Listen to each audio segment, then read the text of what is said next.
Siguiente conferencia del día de hoy con una hermosa presentación que tiene que ver con algo que ustedes estuvieron trabajando durante estos días, que vamos a terminar de formarnos y de escuchar las hermosas palabras del doctor Rubén Hernández Ruiz con esta plática magistral que nos va a regalar, Pensamiento Crítico y Competencias Socioeconómicas. Él es un amplio conocedor de esta parte de la vida, de este pensamiento crítico que tenemos que ir desarrollando como alumnos universitarios. Quedan con ustedes el doctor Rubén Hernández Ruiz, un amplio conocedor de este tema. Muy buenos días, apreciado doctor. Muchas gracias. ¿Me escuchan bien, verdad? Perfecto. Muchas gracias bien. por prender su cámara. Gracias. Sí, procedo a proyectar.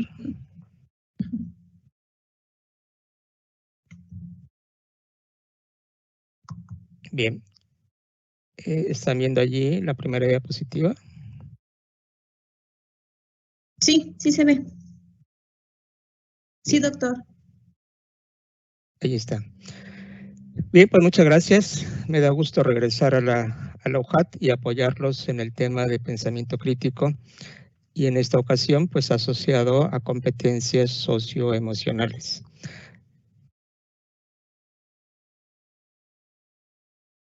Como seres humanos tenemos sentidos, los cuales nos permiten recibir información del contexto en donde estemos. Esa información captada por la vista, el oído, el tacto, el olfato, etc., se convierte en señales electroquímicas que van al cerebro. El cerebro como un órgano que nos ayuda a pensar, a sentir y a actuar. Eso que genera nuestro cerebro a partir de lo que viene de fuera, la información que está fuera de mí, la que está en mí, eso que procesa, le llamamos mentalidad. Y la podríamos entender como esa producción de pensamientos y sentimientos que provocan las acciones y las reacciones. Por ejemplo, cuando estamos estudiando y tenemos por un lado el celular, por otro lado la red social en la computadora y traemos puestos los audífonos y además está prendida la televisión y estoy bailando y estoy comiendo y estoy leyendo y estoy estudiando, pues son muchas actividades al mismo tiempo. El cerebro, la mentalidad, solamente se enfoca en unas partes, no en todas, ¿sí? Y en eso que nos enfocamos genera tu realidad, mi realidad. Cada quien genera su propia realidad. Por lo tanto, mis pensamientos, sentimientos y acciones están condicionados a lo que sucede en mi mente. De tal manera que todo lo psicológico es biológico. Nuestro cerebro ha venido evolucionando. Hace muchos, muchos años se enfocaba en la seguridad. Ante un peligro, se detona la emoción miedo a ser devorado por una bestia, por ejemplo. Esa emoción de miedo produciría dos situaciones. Peleo para defenderme, me quedo parado sin hacer nada, o huyo. Entre pelear y huir podría estar esa de pues no hago nada. Entonces vean, por un lado puedo sentirme seguro, pero por otro lado amenazado. Me siento protegido o sufriendo. Me siento sano o enfermo. El cerebro evoluciona y aparece la satisfacción. Aprendemos a defendernos, a cuidarnos. ¿Cómo quieren sentirse? ¿Exitosos o derrotados? ¿Satisfechos o fracasados, plenos o vacíos. Como seres humanos somos gregarios, vivimos en convivencia, necesitamos conectarnos con otras personas. ¿Cómo nos gusta sentirnos? ¿Valorados o abandonados? ¿Respetados o rechazados? ¿Amados o olvidados? Este cuadro que muestra aquí algunas sensaciones emocionales se provocan en la biología. El sistema nervioso, el cerebro, en el cerebro nuestra memoria, nuestros aprendizajes, nuestras reacciones, ¿sí? Esto psicológico es lo que produce la mente, lo que generamos a partir de lo biológico, a partir de lo que recibimos, y ahí intervendrían otras cuestiones como la cuestión electroquímica. Entonces las emociones, pues para su estudio, para darnos cuenta que las tenemos, se dividen en primarias como la alegría y la felicidad, el miedo, la ira, la aversión, tristeza, sorpresa. Estas son innatas y son universales. Digamos que ya las traemos incluidas como medio de darnos cuenta del contexto y para nuestra seguridad. Cuando combinamos algunas primarias, por ejemplo, tristeza y sorpresa, pues podría entrar la decepción. Y vean cómo también puede haber miedo como temor o miedo como terror. Es decir, que las podemos medir según su intensidad. En el fondo, hay dos situaciones: el entusiasmo y el desánimo. Si algo me sale bien, me entusiasma. Si algo no me va bien, me desanimo. En ese entusiasmo obtengo placer y en el desánimo, dolor. Por ejemplo, estoy feliz. Estoy muy feliz. Estoy extraordinariamente feliz. Pero también podría ser estoy molesto. Estoy muy molesto. Estoy terriblemente molesto. Las emociones se producen de manera instantánea como reacción al contexto, la situación en donde estemos. Y así como llegan, se van.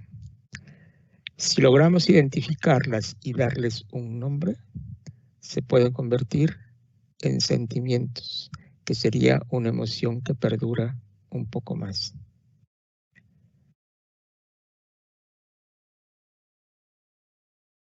Por ejemplo, círculo de violencia. Hay una fase de incubación, hay una fase de aparente calma. Dos personas que conviven, evaden el conflicto. Hay un periodo prodrómico, una fase de acumulación de tensión, hay un conflicto sin resolver. Hay una fase donde ya se manifiesta plenamente el problema, en este caso el conflicto.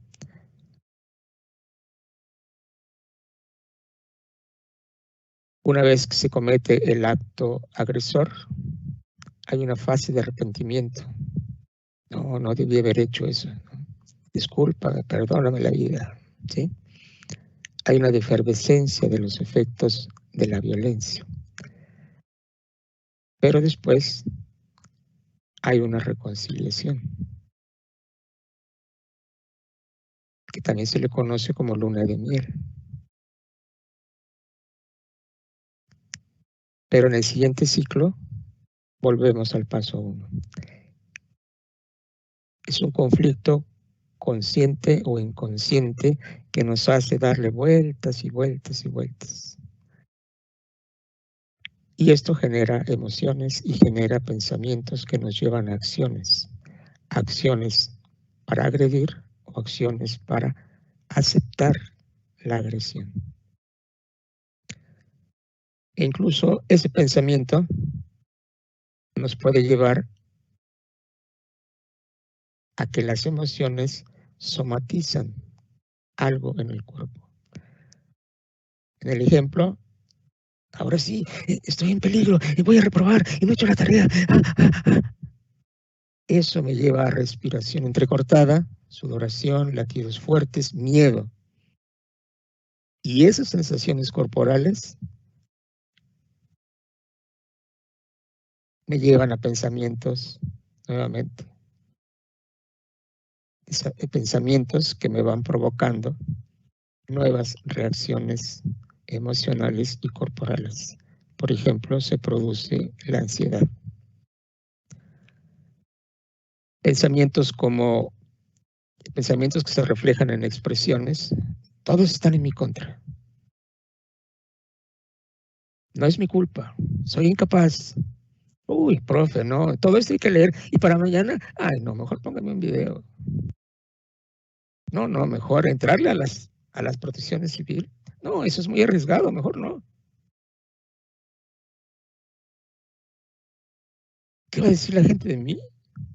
No, me vas a matar. Fíjate que expresiones como me quiero morir, trágame tierra. Pues todo eso nos produce sensaciones físicas, sudoración, taquicardia, conducta compulsiva, fumar, beber, ¿no? Ingesta compulsiva, molestias gastrointestinales, ¿sí?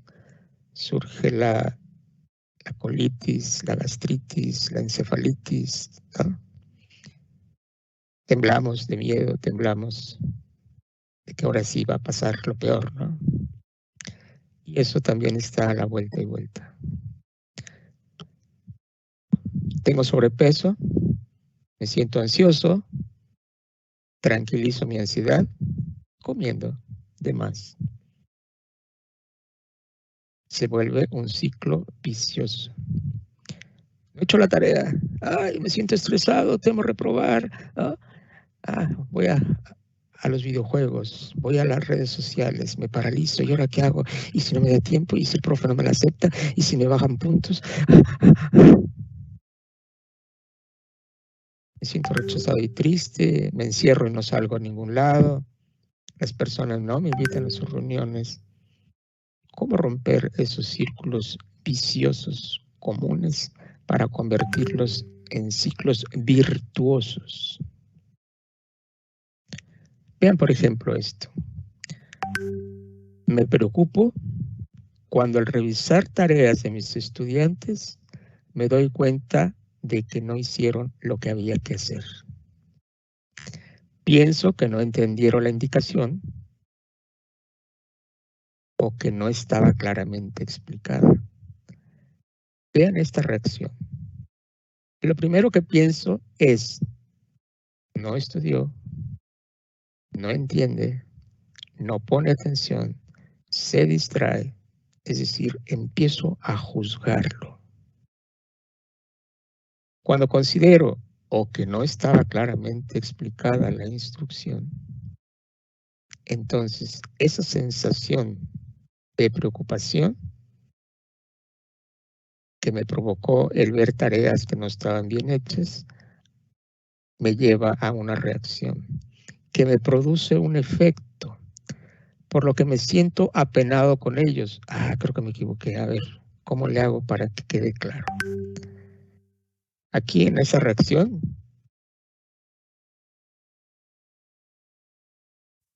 ¿por qué pienso que el chico no ha entendido? Profe, tengo dudas. ¿Y cuál es tu duda? Pues es que no entiendo. ¿Y qué es lo que no entiendes? Pues desde el principio. Claro, ese tipo de situaciones a mí me hace aprender que los chicos no ponen atención. Pero si lo veo desde otra perspectiva, tal vez yo soy el que no he explicado claramente, ¿ah? O una combinación. Por eso me siento apenado, descontento conmigo mismo, porque mi resultado como profesor no fue suficiente. Me di cuenta que iba a reprobar y no hice nada por apoyarlo. O este otro. Me alegro cuando al revisar tareas de mis estudiantes veo que lograron hacer todo o un poco más de lo que les solicité. Pienso entonces pues, que no era mucha tarea como ellos creían y que además la indicación fue clara. Por lo que al lograr mi expectativa me siento optimista.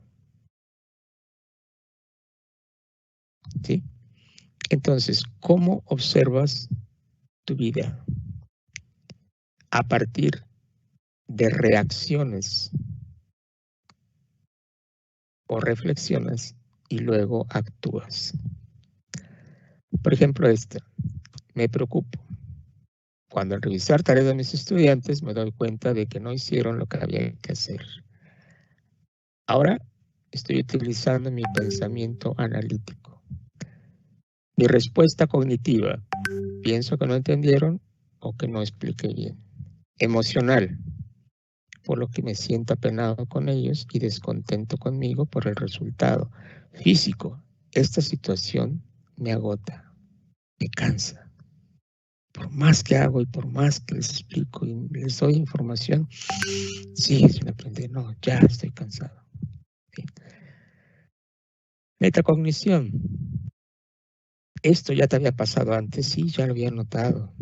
Veo que ahora mis acciones anteriores no fueron totalmente efectivas. Me siento igual que antes. Esta sensación se repite. Empiezo a cansarme. Y viene la acción. Algo más tengo que hacer para lograr el objetivo. En este caso, que aprendan. O modificar para optimizar algunas estrategias.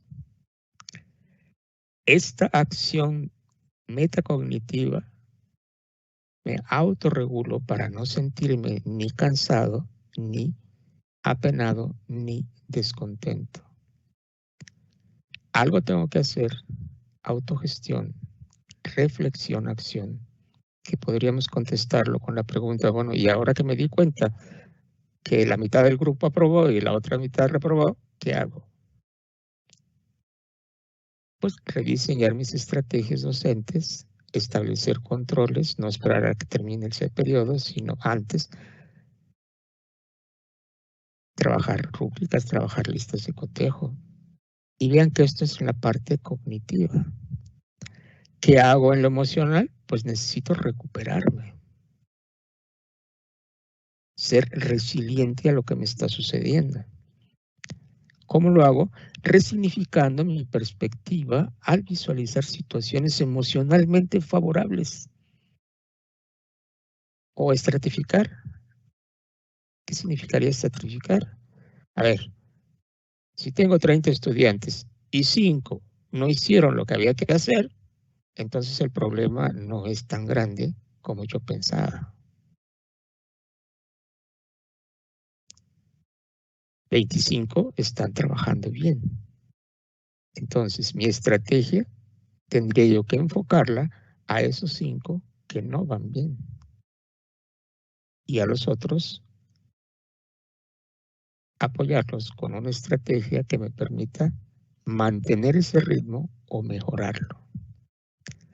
Y en la parte física, pues necesito energizarme descansando bien, comiendo saludablemente o haciendo ejercicio. Este ejemplo que está aquí es pensamiento analítico. Ahora, usen este mismo ejemplo para ustedes como estudiantes. Yo aquí lo puse como profesor. Me preocupo cuando al revisar los textos o la indicación de la tarea me doy cuenta que no entiendo. Me doy cuenta que había que hacer 3 cosas y nada más hice 2. Cuando te apropias de la situación y la analizas en primera persona del singular, empiezas a autoobservarte y a hacer metacognición. Y entonces dirás,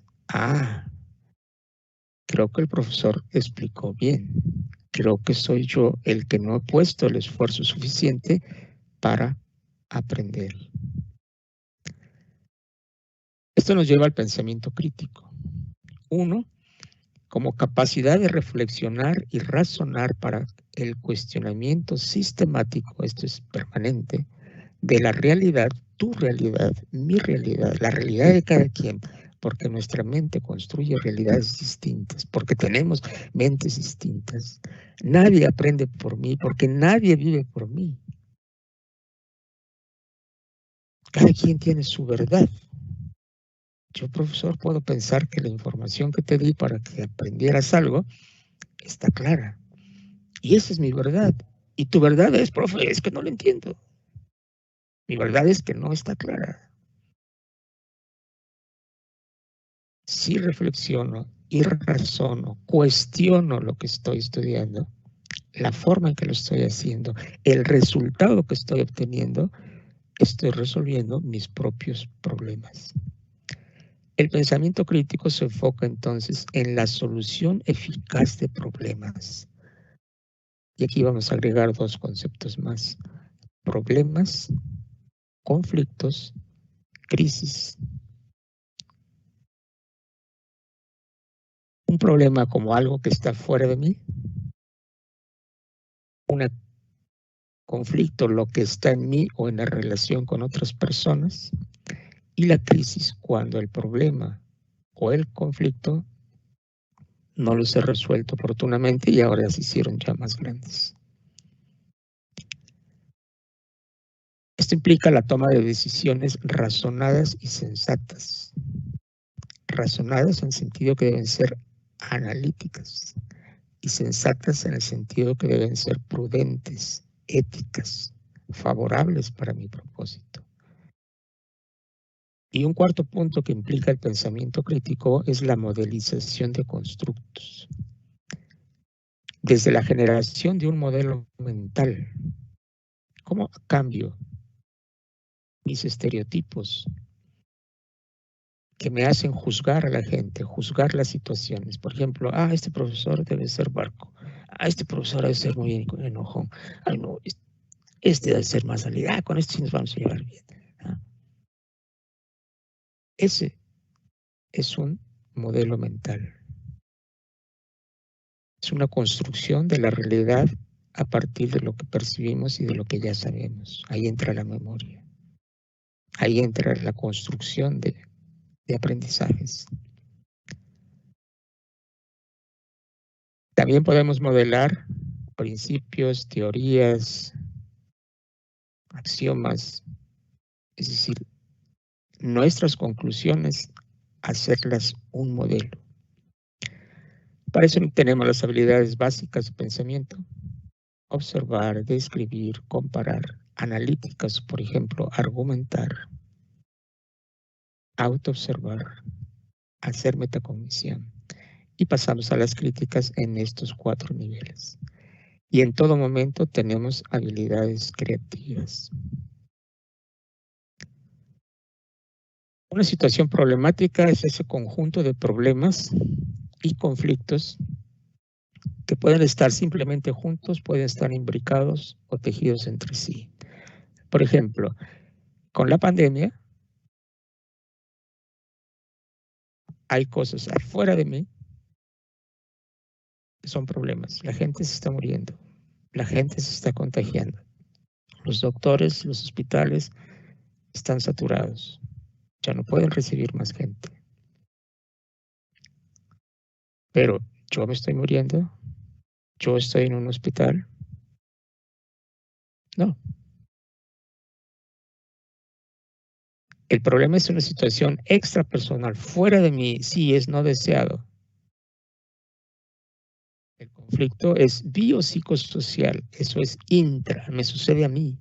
O sucede en la relación con otras personas. Es una situación no deseada de efecto desfavorable para los sujetos. Un ejemplo clásico es, yo como profesor, si hubiese clases presenciales, pues salgo de casa temprano, encuentro que el auto no se mueve, reviso y me doy cuenta que la llanta está ponchada. ¿Hay un problema? Sí, el auto no arranca. ¿Por qué no arranca? Bueno, más bien no se mueve. ¿Por qué no se mueve? Pues porque la llanta no gira libremente. ¿Por qué no gira? Pues porque está ponchada. ¿Qué efecto tiene esa llanta ponchada en mí? Me poncho también. ¿Y ahora cómo le hago? Voy a llegar tarde al trabajo, tengo que pasar a llevar a los niños a la escuela. Fíjense que algo externo a mí, una situación problemática, me generó un conflicto emocional, biopsicosocial, en el sentido de que esa sensación de impotencia de poder llegar a tiempo a mi clase y antes pasar a dejar a los hijos a la escuela, no tan solo es enojo, no tan solo es preocupación, podría incluso a los hijos, papá, árale, ¿y ahora cómo vamos a hacer, papá? E incluso hasta regañarlos porque, de ver, déjenme pensar, déjenme ver cómo resuelvo el problema. ¿Qué hace que la gente haga lo que haga entonces? En un contexto, en una circunstancia, pensamos y sentimos, lo cual genera actitudes, genera posturas, genera decisiones y actuamos. ¿Por qué hiciste lo que hiciste? ¿Te diste cuenta que decidiste de manera consciente o inconsciente? Tú decidiste no hacer la tarea, tú decidiste no ir a clase, tú decidiste no leer completamente los textos que te pidieron. Tú decidiste copiar la tarea, tú decidiste copiarte en el examen, eso tú lo decides. Y tu decisión proviene de una postura. Pues no importa, ya en el siguiente parcial me recupero. No importa, ahí le pido la tarea a mi compañero. Siempre me la presta, ¿no? Esta postura de indiferencia al estudio o a alguna circunstancia, algún contexto, proviene de la actitud. ¿Cuál es tu actitud? Ahorita que empieza el ciclo escolar, ¿cuál es tu actitud? Pues vengo emocionado, ¿no? Y cuando empiezas a tener tareas, cambia tu actitud. Y esa actitud, ese cambio, ahora es provocado por tu pensar y por tu sentir. Estos elementos están juntos y vean cómo, de qué hace que la gente allá, los demás, ahora me lo estoy apropiando. ¿Qué hace que yo perciba lo que percibo, piense lo que pienso y sienta lo que siento? ¿Es verdad que todos tienen la culpa menos yo? ¿Es cierto que todos están equivocados menos yo? ¿Que mi verdad es única?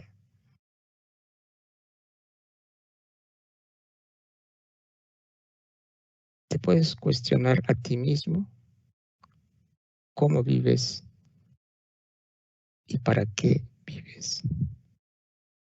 Y asumir los resultados. Y esto está a la vuelta y vuelta.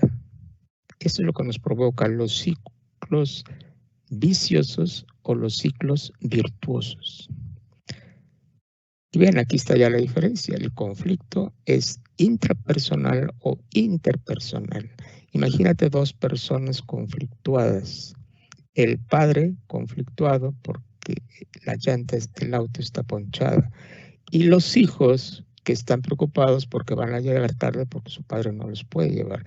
Y la mamá de los hijos, aquí está lo interpersonal.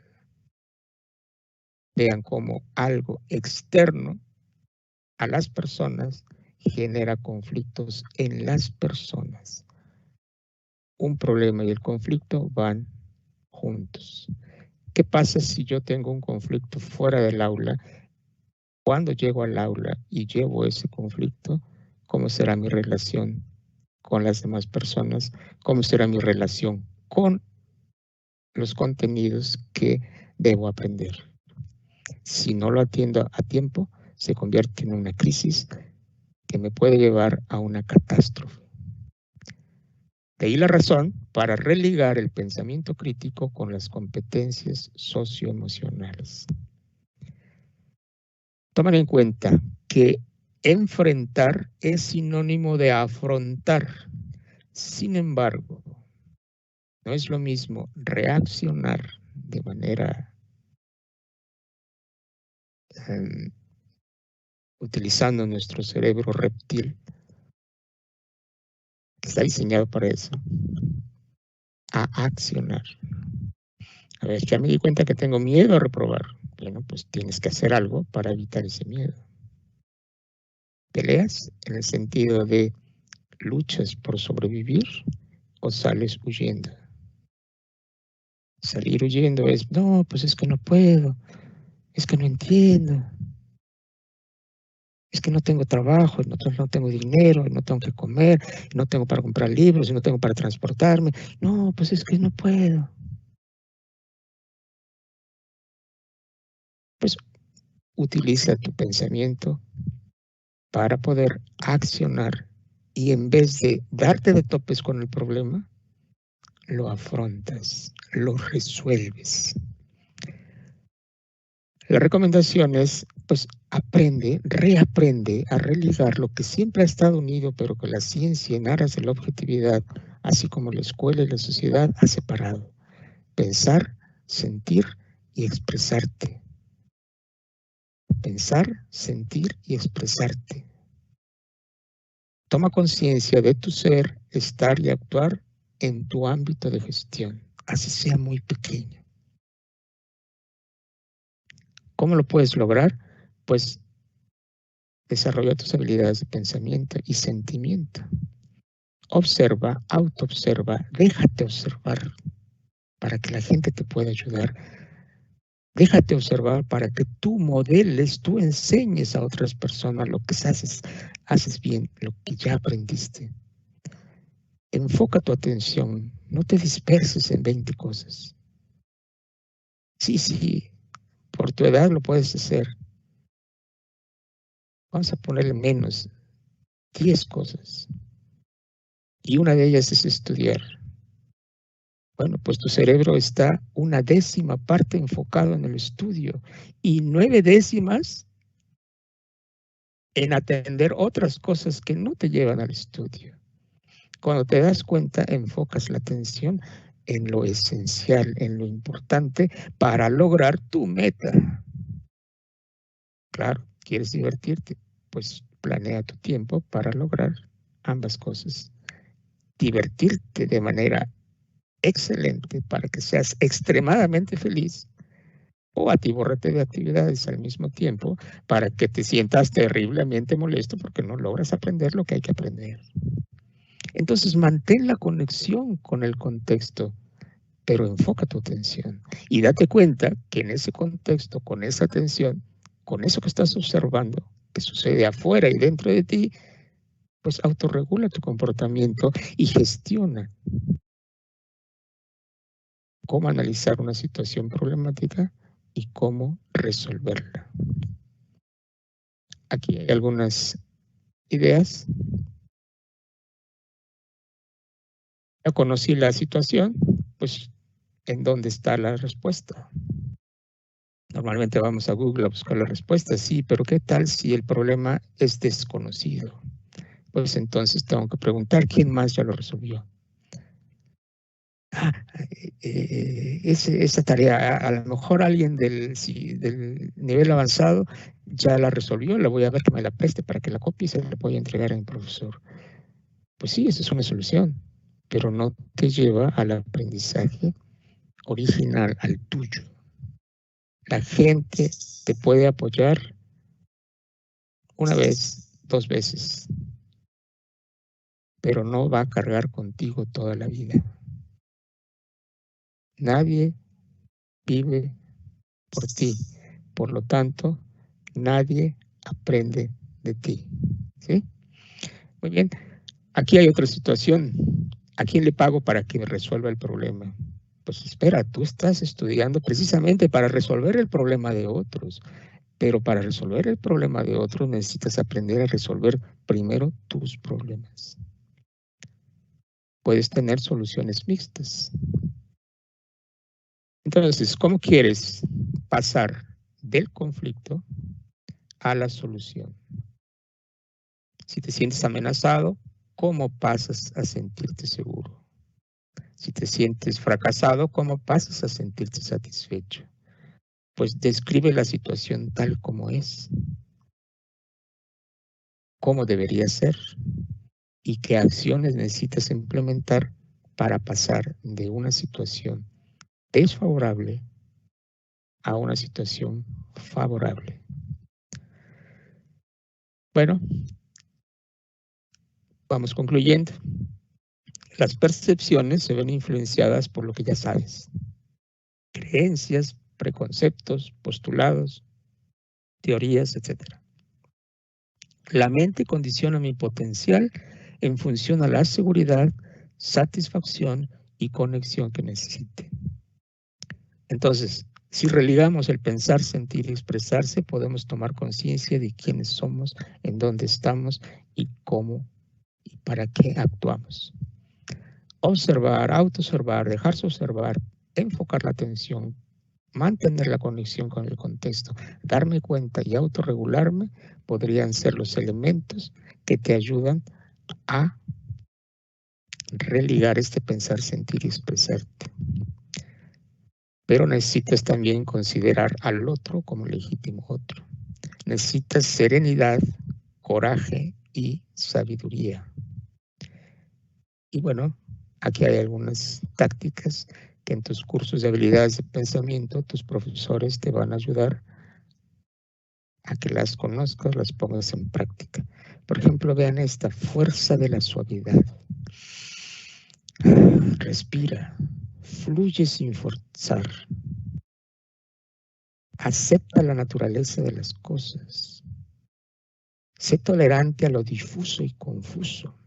Empático ante lo diverso. Sé resiliente. Recupérate tú mismo, porque tienes la facultad biológica y psicológica de hacerlo.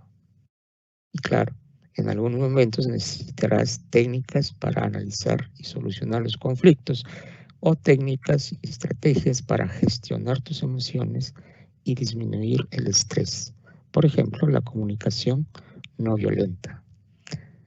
Esto también te lo indicarán tus profesores, cómo hacer una pausa para reflexionar, energizarme y autorregularme, y cómo hacer un diario de vida y aprendizaje para que vayas registrando lo que va sucediendo en ti con idea de mejorarlo.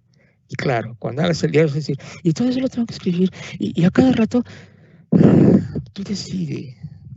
Este curso de habilidades de pensamiento también te va a ayudar a aprender a tomar decisiones. Tú decides si lo haces o no lo haces. Si no lo haces, pues hay una consecuencia que puede ser favorable o desfavorable. Si lo haces, la consecuencia también puede ser favorable y desfavorable. Y ahí tienes entonces, entre lo favorable y desfavorable, que tomar una decisión. ¿Por qué hago la tarea? Porque si no me bajan puntos. ¿Por qué llego a tiempo a mi clase? Porque si no me ponen falta. ¿Por qué haces la tarea?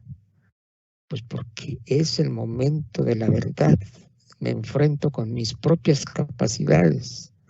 Entregar la tarea para que el profesor la revise no es para que me la califique y me ponga un punto, sino para que valide que he aprendido. ¿Por qué llegas temprano a la clase? Porque si no me pierdo la consigna, las indicaciones y ya después no sé ni qué hacer. Bien. Termino con esta.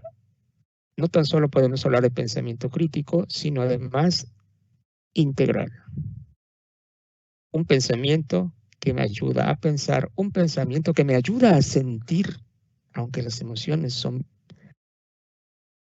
biológicas, y un pensamiento que me ayude a expresarme. Aquí está lo social. Un pensamiento que integre, que se vuelva sistémico, complejo, holista, consciente. Un pensamiento que me dé energía, que me haga sentir vital, vivo. Gracias. Con eso termino. Sí. Apreciado doctor, muchísimas gracias por esta encantadora plática que nos acaba de dar. La verdad es que estamos muy agradecidos por esos comentarios que nos hace. Esto que les comenta a los muchachos, que el cambio y la transformación de este pensamiento crítico hacia el pensamiento integral, la verdad es que así es como nos debemos de comportar y conducir. Porque como bien se les platicaba al principio del día, de la jornada del día de hoy, la universidad trabajamos no solamente para que el estudiante adquiera conocimientos, para que el estudiante desarrolle habilidades, sino también para que se dé cuenta que tiene un desarrollo integral y como tal debe de conducirse en la vida.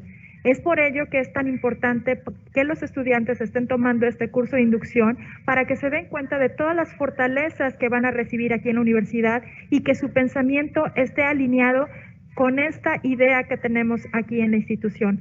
Muchísimas gracias, apreciado doctor, por esto que nos está compartiendo, que es de verdad muy importante. Esperamos poder contar con usted en otras ocasiones, ya más a fondo, tratando de trabajar con algunos cursos, talleres que hablen de estas habilidades del pensamiento, porque siempre están en construcción. Y como usted bien lo menciona, es muy importante que aprendamos quiénes somos para saber hacia dónde vamos. Bien, pues muchas gracias, estoy para apoyarles. Muchísimas Gracias por la gracias y invitación quedamos a la orden. Jóvenes que tengan, sí, por aquí hay varios comentarios, entre de ellos el agradecimiento que le dan los estudiantes por esta encantadora plática, porque aprendieron a conocerse mucho más. Aquí le están agradeciendo, doctor, que es una excelente información la que nos acaba de compartir.